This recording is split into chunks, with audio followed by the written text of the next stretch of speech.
The Brussels Report podcast. Welcome to a new episode of the Brussels Report podcast. My name is Pieter Cleppe. I'm the editor-in-chief of Brussels Report. And today we have as our guest Professor Samuel Furfari. He is a chemical engineer and a professor emeritus from ULB University here in Brussels, Université Libre de Bruxelles. He has studied there, he has obtained his PhD there in the field of energy. And importantly, between 1982 and 2018, he was a senior official at the Energy Directorate-General of the European Commission. So he's really a true energy expert. Since 2003, he has been Professor of Energy Geopolitics and Energy Politics at ULB University here in Brussels. He's of course also the author of many books and articles on the topic of energy. So I think he's truly an excellent guest to have. So very welcome, Professor. Welcome to you and to all the listeners. Thank you. The first topic is, of course, the energy crisis. I think we can say we have at the moment in Europe and globally energy prices really going through the roof. So my question is, to what extent can we blame the European Union's energy policies for that? First of all, we have to blame the COVID, the pandemic. Because of the pandemic, the Chinese economy now is recovering strongly with a great increase of the development. And because energy is the same notion of work, if you are growing, you need energy. And China had a very strong request of energy the last month. They had not enough electricity, they had not enough coal, they had not enough natural gas. And therefore, the price have increased. It's just a question of the supply and the demand. The price of gas have increased in China because of the demand, but also the price of gas have increased in Europe because there is only one price for LNG. It's not only one price for the gas arriving by pipe, but for LNG it's more or less one price in Asia and in Europe, more or less, of course. Yes. So the price of gas have increased drastically in China. It has increased drastically in the EU. And therefore, the marginal cost for the last molecule of gas have increased. And accordingly, the price of electricity generation with gas have increased. And therefore, because we have a unique market for gas also, but for electricity in Europe, the price of electricity have increased everywhere. The production cost of gas have increased everywhere in Europe. It's very strange. Because France is producing more than 3/4 of its electricity with nuclear energy, and therefore the price of gas should not have any impact. But because of the EU electricity market, the price of electricity is more or less the same everywhere, not completely, but more or less the same, and therefore the price of electricity have increased everywhere. So you see, it's difficult to say that somebody is the culprit, but clearly something is not working in this system. The crises in the EU are always an occasion to reshape something, and I think that this time we will need to reshape also the electricity market, because it's not normal that the demand of gas in China make all the citizens worried in the EU for an increase of price of electricity. Something has to be corrected. And what critics have said, certain critics, is that the EU has become much more dependent on gas, precisely because gas serves as the backup for renewables. So indirectly, when you promote renewables, because the sun does not always shine, and because the wind does not always blow, and because battery technology is not sufficiently developed, as opposed to with nuclear, for example, you need some kind of a backup.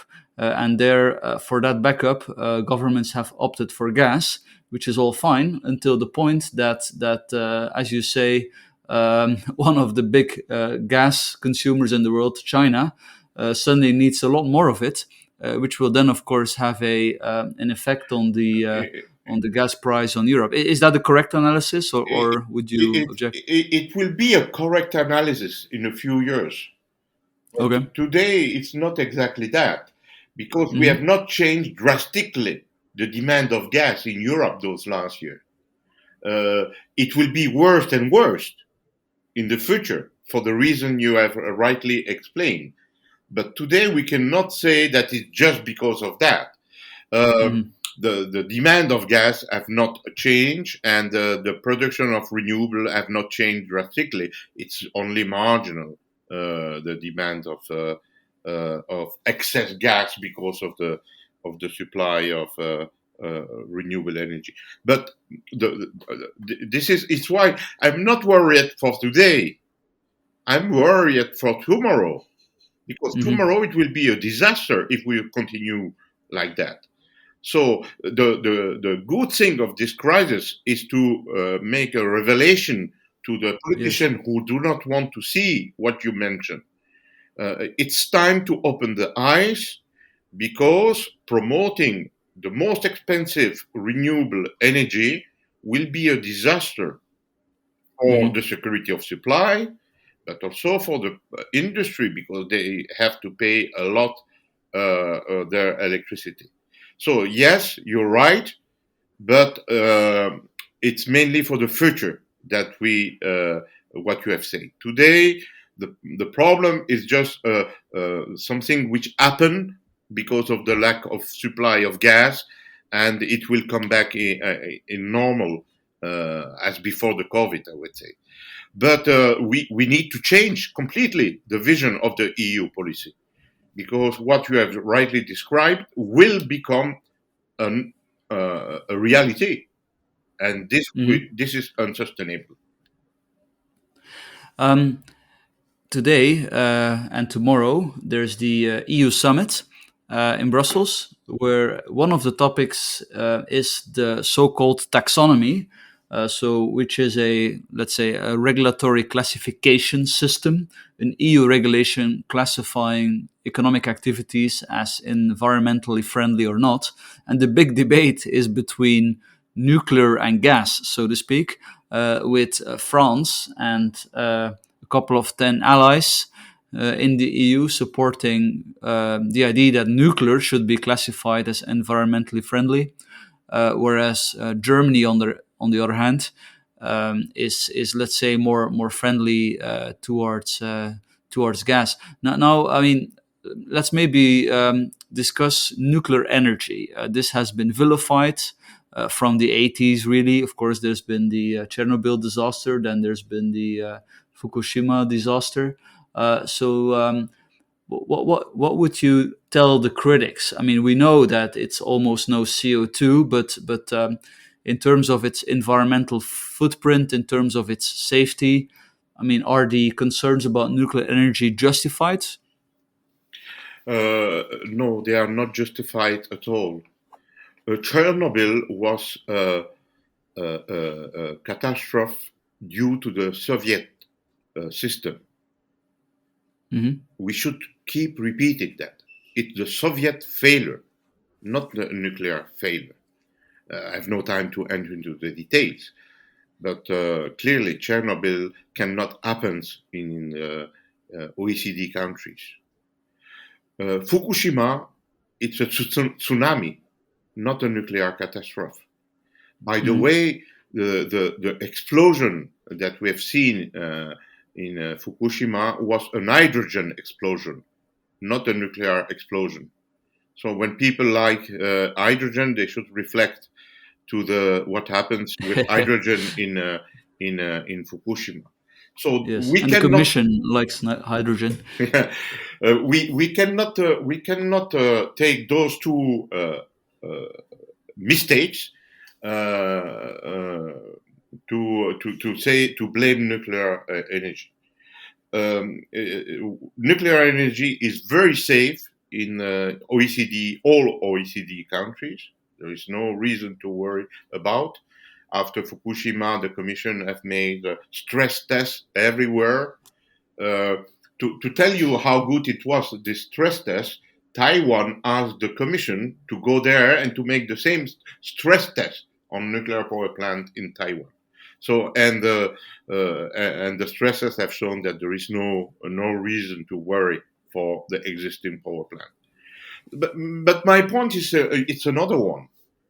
With the growing population in the world and the growing demand for energy due to the development of economy in Asia, particularly, but also in Africa in the future, this will mean that the demand of electricity will be extremely high. Therefore, the demand of electricity cannot be satisfied with one type of energy. Coal will not be sufficient. Gas will not be sufficient. Wind will not be sufficient. So we will need nuclear energy to satisfy the future of the world. And if we cut nuclear development nowadays in Europe because of the taxonomy, EU will be out of the huge market in the future. And it will be a pity because the other will continue.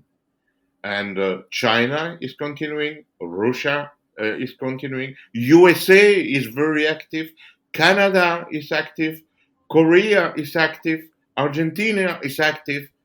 All those countries have understood that there is a bright future for nuclear energy. Also with new type of reactors. The generation 4 it's something that will come in a few years, and this type of a reactor will destroy what today we call nuclear waste, but indeed it's spent fuel. So my point on nuclear is that we have operating nuclear power plant in Europe. They should be extended. Their life should be extended to 80 years. And in the meantime, we should be part of the big development of new technologies. If we say nuclear is the past, then we will be out of the future. And the generation 4, is that the kind of the smaller nuclear reactors that France and President Macron there wants to build? Yes and no. We can have small and modular reactor in reducing the size of the reactor that we have today. Still working on high pressure water. But the idea of SMR, like Macron have mentioned, is to build the reactor, build the power plant indeed, inside the factory, to transport it to the site, and then to multiply by 2, 3, 4 units similar. That will reduce drastically the cost. But in the meantime, we are preparing generation 4 with a totally new type of reactor. And those totally new type of reactor will operate in different conditions that the president wants. And for example, it will be high temperature gas reactor with gas temperature of 600 degrees C, or with molten salt reactor having a temperature of 700 degrees C. All those ideas are not new. They have been pushed by the European Commission in the 60s. Because we should not forget that we have a treaty in the EU called Euratom, signed in 1957. asking the Commission to promote the use of nuclear energy. So it's quite strange that the guardian of the treaty, the Commission, Yes. is not enthusiastic about what the treaty is saying. The treaty says clearly that the Commission should promote the civil use of nuclear energy. So I found there quite a surprise with the Commission, because we should be much more proactive, and not on the contrary to find difficulties to the uranium energy. And maybe then the topic of nuclear waste, to what extent is that a problem? I've also read that, for example, I think in Belgium, MIRA, which is an institute, is also developing technology that would sort of, make sure that there is no more nuclear waste, that the nuclear waste can be used as energy again. I mean, is that all, is that all very futuristic? And should we recognize that we will have a big problem of nuclear waste, and that is sort of then maybe a downside, or is the concerns here are not justified? It's not futuristic. All Okay. all those principles have been developed by the Commission at its ISPRA Center, the Joint Command Center. The Joint Research Center. The Commission have maybe 4 or 5 centers where research is ongoing. At the beginning, it was on nuclear energy, but now it's enlarged to other topics. And the idea to destroy or to use, let's say, the energy of the nuclear waste is not new at all. It has been prepared since many years. The solution will come when we will find the right material to build this type of reactor. It is why in the north of Netherlands, in Petten, the Commission have a center very specialized, a research center very specialized in material. And the progress are there since the 70s. And those materials will be ready and to operate at the high temperature condition I mentioned. And then we will have, of course, generation 4 available in maybe 20, 25 years. But it's why I was saying that in the meantime, you cannot stop completely nuclear energy. Otherwise, in 20, 25 year time, we will not have the capacities to implement the new technologies. So we need to keep the know-how that we have acquired since 1957. And what about ITER? So the project to have nuclear fusion, is that going anywhere, or will that always be a futuristic dream? Before, let me answer to your remark about MIRA, because it's something Oh, so sure, important. yeah. MIRA is a project which is pushed by the nuclear center in Belgium with the support of the government, and it's exactly the preparation of generation 4, but not only. Also, we need in Belgium a nuclear reactor to produce radio elements for hospitals, for health, for radiography. And Belgium is producing 50% of those radioactive material. So Belgium need that if they want to remain in the business. But MIRA will be able in the future to do what I was mentioning with Generation 4. So yes, it's something very important. As the fusion is also very important in with the ITER project. But we need to be also honest here. It's 50 years that we are saying that one day we will have a solution with fusion. I am afraid that we should say that today also. It will take time because it's extremely complicated. Uh, the project in Cadarache in the south of France is a research project to demonstrate that it's possible to keep for a few fraction of second an extremely high temperature. It's not an electricity generation; it's just a physical experience. And Yes. because it's so complicated and so expensive, that the project is carried out by the EU, China, Russia, USA. Well, today we should add UK because it's no more in the EU, India, and I forget one or two. That means that nearly all the developed world is working on that. That means that it's a demonstration that there is no for time being, economic prospect.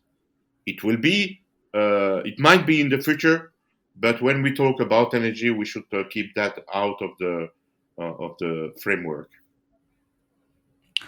And then maybe back to the sort of the original idea to promote renewables. It's a bit strange that the Commission says we need to reduce CO2, but then we need to have at least a certain percentage of renewables. I mean, wouldn't it be better if the Commission says, look, let's be technology neutral and just basically set a target to reduce CO2? And at least what I understand, the obvious technology then would be nuclear in terms of efficiency.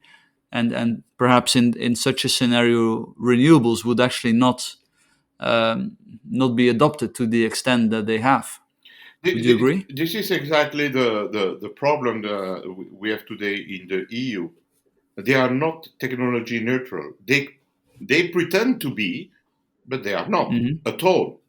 Because if you read the Green Deal, you will see that it's mainly only renewable energy, and even more, not all renewable energy, but wind and solar.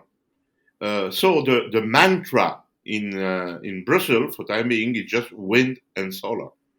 And you rightly point that the best solution to reduce CO2 emission has been demonstrated since the 70s is nuclear energy.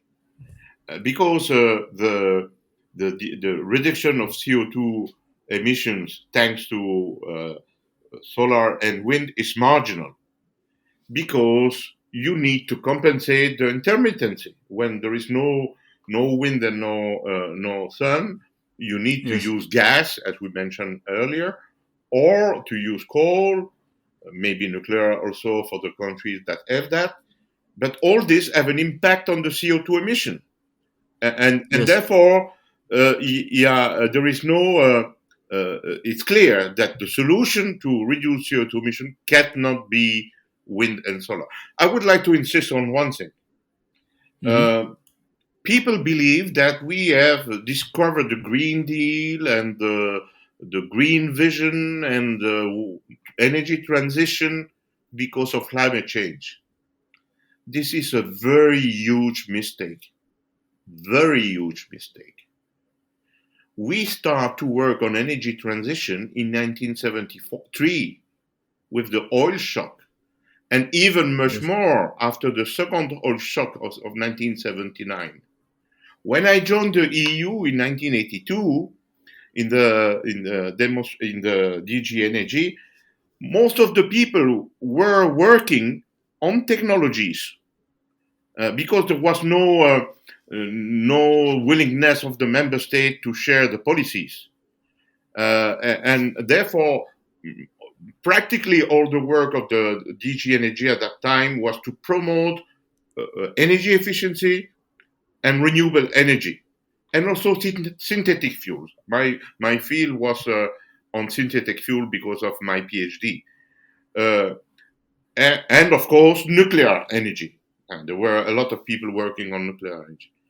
So that means that my own experience is the demonstration that since at least the end of the 70s, we have promoted very much, with total support of the EU Parliament, with a lot of financing, we have promoted renewable energy. And today, after nearly 50 years, wind and solar represent 2.9% of our primary energy demand. That means that after having spent billions and billions, I suppose that it's more than 1,000 billion, which has been spent, we reach not 3%. And now the Commission is saying that, well, we will do 100% with wind and solar and a little bit other of the others. But the main song is wind and solar. So you see, that's very, very strange. How is it possible to believe that wind and solar will be so important in the future? Do you have any explanation why it was particularly wind and solar that were being pushed, or? Yes. Yes, I think that behind that there are the green lobby, which do not want to touch nature. For them, the only thing that we can use is something which is not impacting the nature, not touching the nature. But That's then why they do wind not and want. solar Yeah, solar panels are very bad for environment, right? yeah, but you don't touch the nature which is coming on your solar panel. The sun, you don't touch you don't manipulate, you don't impact on the sun, nor the windmill. A windmill do not impact on the wind. And therefore, all the other technologies are impacting on nature. The best, really, the best renewable energy is hydroelectricity, because it is you can use it when you want, but not only that, it controls the use of water. That's fantastic. A dam is not only producing electricity, but also controlling the hydrology of an area. And the green are again this, because you touch the nature, you touch the valley where you build that. And you see that they are strongly against the wood burning, because you touch the nature, you touch the wood. So if you understand that, you will realize that the green, which have impacted so strongly in all the EU policy those last 10 years, are just pushing for wind and solar and nothing else. And what if, for example, battery technology would dramatically improve? I mean, we've heard about Tesla, and I forgot the name of his home battery. I mean, things like that. But still, I mean, in the grand scheme of things, it seems to me that battery technology perhaps improves, but not exponentially. Is that correct? And what if it would improve exponentially? Perhaps then wind and solar would be more more attractive. Do you know who have developed the batteries, lithium ion, that Tesla is using, and your smartphone also? Tell me. Exxon. In the in the end of the 70s, for the reason I mentioned you, for the reason that I mentioned you, they developed new technologies to cope with the problem of oil in the 70s. And since then, what we are improving is marginal, because the innovation has been discovered at the end of the 70s by Exxon. And what we are doing is improving the use of material, reducing the cost, and multiplying the production in order to reduce further the cost. But it is not a change of technology. There is no change of technology in batteries.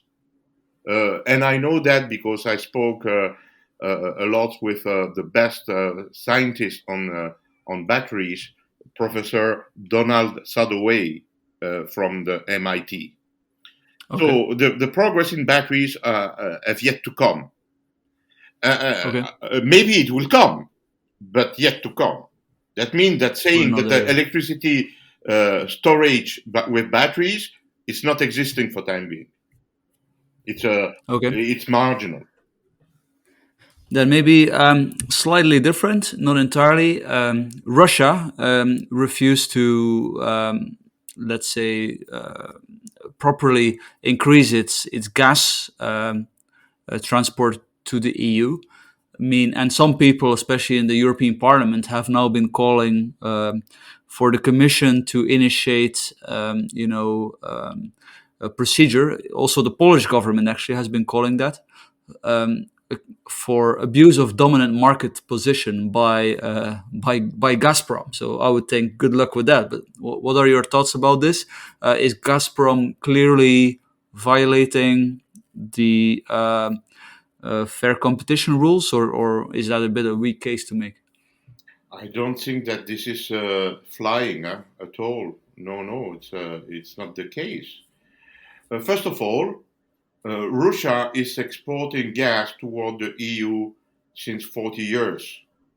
And we never had problem except the 1st of January 2006 and the 1st of January 2009 for 2 or 3 days, but not because of the EU, but because of Ukraine, which was not paying its gas to Russia. Otherwise, we had never to complain about the gas supply from Russia. Second thing, the gas is not only Russia represents 40% of our imports, but we have also a very good partner in the north, Norway, and also a very good partner in the south, Algeria. So, talking about monopoly of Russia, I'm very surprised. It's not the case at all. Not only it's not the case, but it's even ridiculous when we have seen how Germany has pushed to have Nord Stream 2. And no, we are coming and say, no, but this is a monopoly. It's a nonsense. Yes. Do you imagine that USA was again Nord Stream 2? Maybe also again Nord Stream 1, but not so vocal. Mr. Trump was totally against that. He has made a lot of action to penalize the companies working on this project. Mr. Biden cannot do less, and he has also refused this Nord Stream 2 until the moment that Mrs. Merkel said that's enough. We need gas. We need Russian gas in Germany.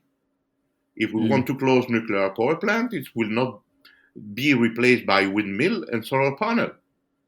And if we want to close the coal-fired power plant in 2038, we will need gas in Germany. And Mr. Biden has been obliged to change position. You imagine the strength of Germany to oblige Mr. Biden to change position? And now you are coming to tell that it is a monopoly? Come on, that's not serious. And what about American gas? I believe Trump was pushing that. Yes, that's true that maybe more Mr. Trump than Mr. Biden was seeing the possibility of exporting more shale gas to the EU if Nord Stream 2 was not finished, not completed. But I think there is still place for all type of gases in Europe. And I am really in favor of the diversification of the gas. So it's not because I answer about Gazprom in the previous question that I say that everything is good. No. We need to diversify as much as possible the gas supplier. And we have to recognize that Mr. Juncker and the Juncker Commission have worked very seriously and with success in creating a better integrated gas market in the EU, with bringing financial support also to the gas interconnection between countries. So we have prepared. It's not finished, but it's underway and very well underway. The possibilities to export to move gas everywhere in Europe, and not only Russian, not only Norwegian, but also from Azerbaijan, from Qatar, from Peru, from Trinidad and Tobago, from Australia, from Oman, maybe from Egypt and Israel, and certainly from USA. And maybe when it comes to, let's say, the liberalization of the energy markets in the EU, which is sort of like slightly connected to what you mentioned, better interconnections, that's of course a good idea. But in many European member states, we see, to put it mildly, a lot of protectionism, a lot of cronyism when it comes to energy. For example, Bulgaria is a good example. The Commission has been pushing hard, but I mean, probably in every EU member state, energy is an economic sector where the state has a very big influence, and often not for the better, to put it mildly. I mean, where do you think we stand there? Does European Union, does the EU have a lot of room for progress here and a lot of opportunity, therefore?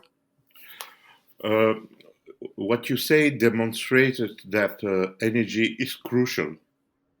Mm-hmm.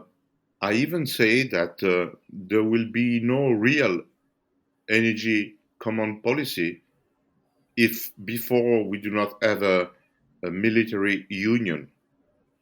Because okay, you can't do anything if you do not have energy.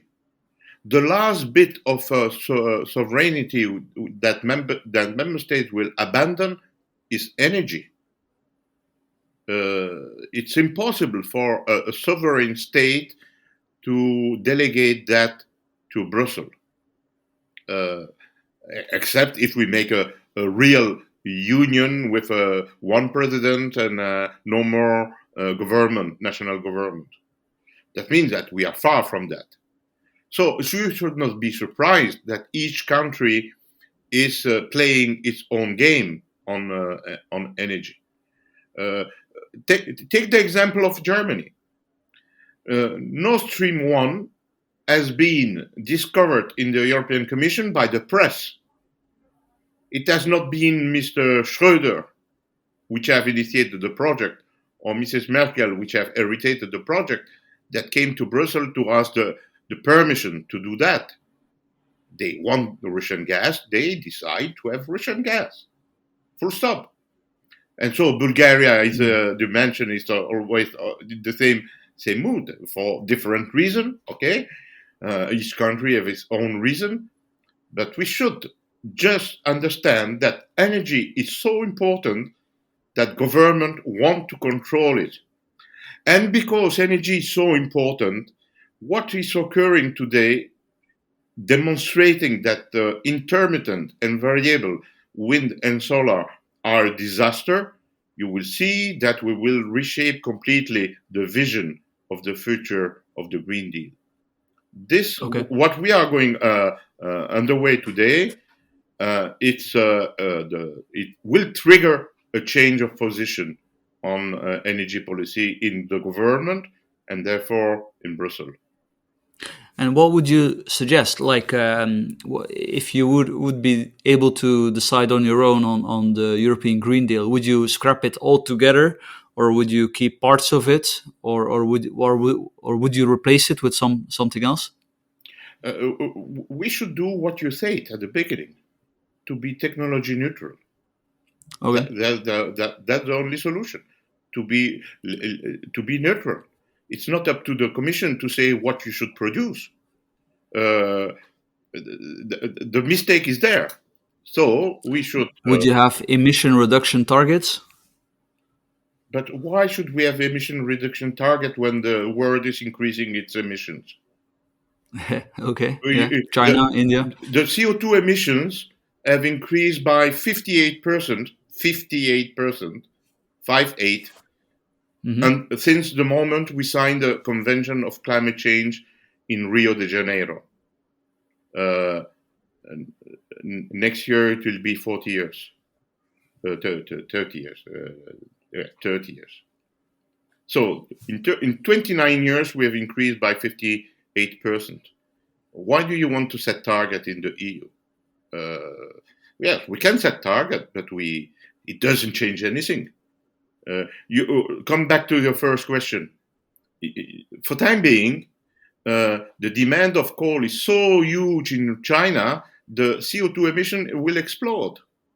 And you know that there was a huge problem between Australia and China for political reason, and China stopped to buy coal to Australia. Well, no, they are reconsidering it because they have not enough coal, and they buy coal from Indonesia. So the CO2 emission will increase a lot. So I think that the EU should open the eyes on the fact that the rest of the world is not interested in that policy. An Italian MEP said in the parliament, if you think that you are a leader and nobody follow you, you are a loser. Yeah, it's probably true. Perhaps indeed, to finish on your question, sorry, to finish on your question. Yeah, no. Of course, we should not scrap everything in the Green Deal. We should keep all the aspects on energy efficiency. But again, there with less legislation, because we believe that just imposing people to oblige them to insulate the house, this will work. No, it's not. You cannot change the behavior of people.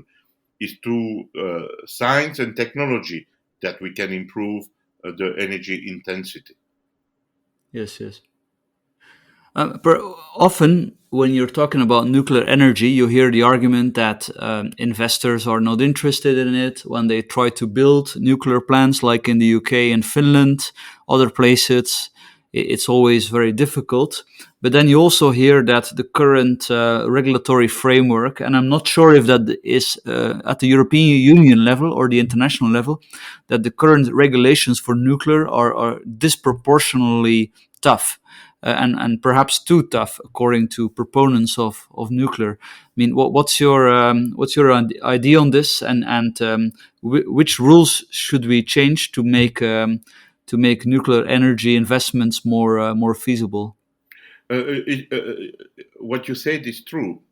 If you want to build a power plant in Finland and then to repeat it in Belgium, you need to restart from scrap, because the rules are not the same. Therefore, what we have been able to do for automotive is not existing for nuclear power plant. You can buy a car in Finland, and in Belgium is the same. For nuclear power plant, not. There are too many bureaucracy behind that. So one thing will be to remove all the bureaucracy about authorization from the government, or at least to have one single rule for all the member states. But this is not sufficient. This is not the real issue. The real issue is the fact that there is no visibility and no trust in the government anymore in the EU. Who is going to invest on a nuclear power plant in Europe if tomorrow there is a green government that say you should stop that immediately? It's impossible, just impossible. So that's political risk. We have reached a level of political decision impact on energy policy which do not allow to dream about private investment in Europe, except in Finland, where the Olkiluoto power plant is not the proprietary of electricity companies, but of major industries, the paper mills, cement factories, steel factories, because they need a lot of electricity, and they pool together to create a power plant for their own use. But it is not for for the electricity companies. And this is the problem. Look in Belgium, what happens?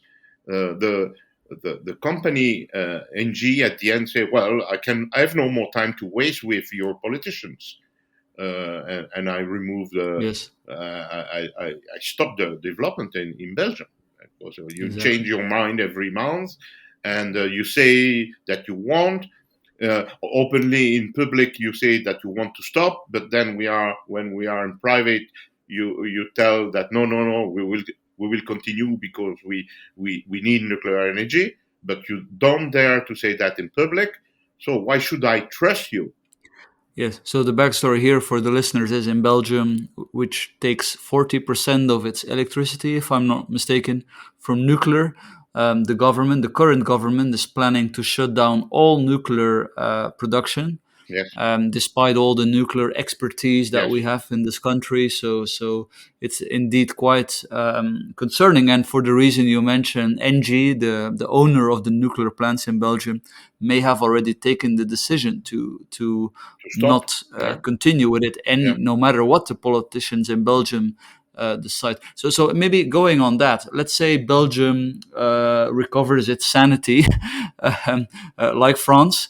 How long would it realistically take for Belgium, France, other countries, if they see the light, to go through to maybe make it till 100% nuclear energy mix? Given how that, of course, you need a number of years to build these plants and everything. Well, to be frank with you, I'm very much worried for the electricity generation in Belgium. Because the power of 10% of the policy party is impacting on everything, and the present Mm. government uh, exists because all the party have accepted the green position to stop nuclear power plant.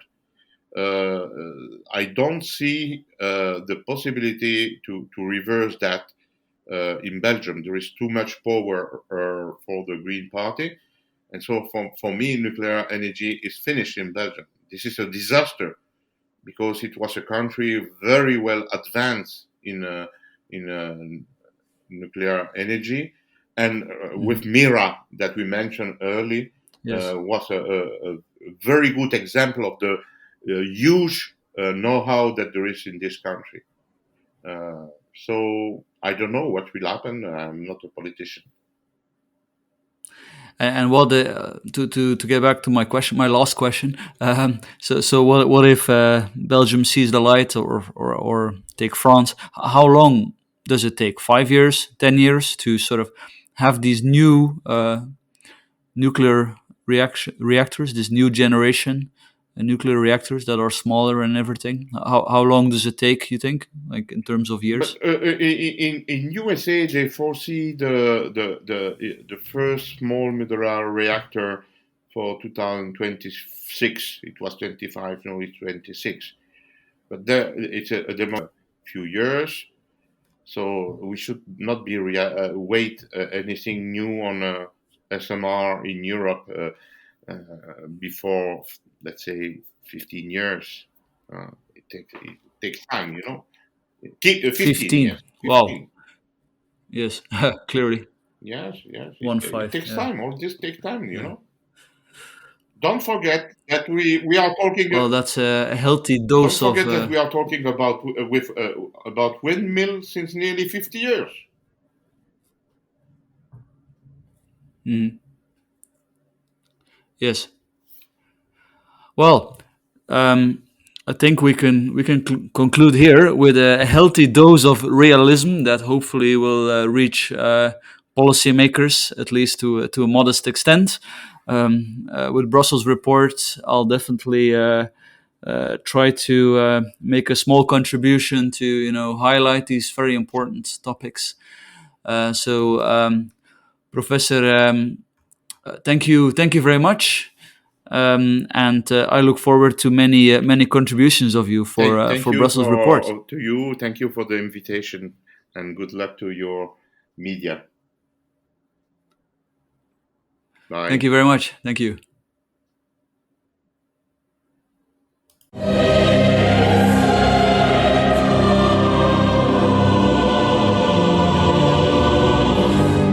The Brussels Report podcast.